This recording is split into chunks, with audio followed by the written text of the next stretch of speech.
Once upon a time, in a far-off land, there lived a beautiful girl named Rindercella. She lived with her muggly other and her two sisty ugglers, and they made her do all the wousework. She had to flop the moors and dosh the wishes. Wasn't it a shirty dame? Well, in this same Laura Fend there lived a Pransome Hince, and he threw a bancy fall and invited all the people from Riles a mound.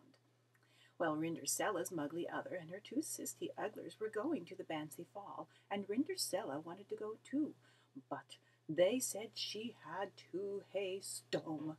Oh, she cat down and shried, and as she was kitting there, shrying, who should appear but her Gary Fodmother, and she touched Rindercella with her wagic wand, and turned her dragged rest into a beautiful boun.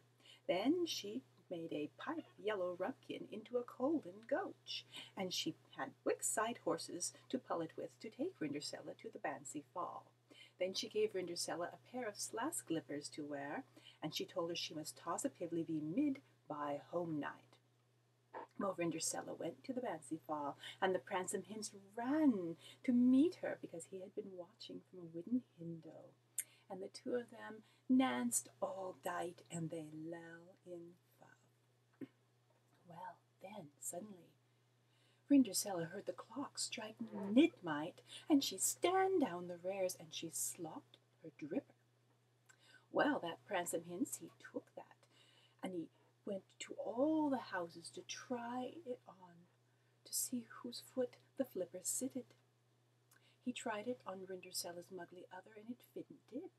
And he tried it on her two sisty ugglers, and it fitn't it. And then he tried it on Rindercella, and it fit it. It was exactly the sight rise. So the Pransome Hince and Rindercella were married, and they lived heavily after hampers. And the storal of the Maury is, if you want to go to a bancy fall and have a Pransome Hince loll in fun with you, don't forget to slop your dripper.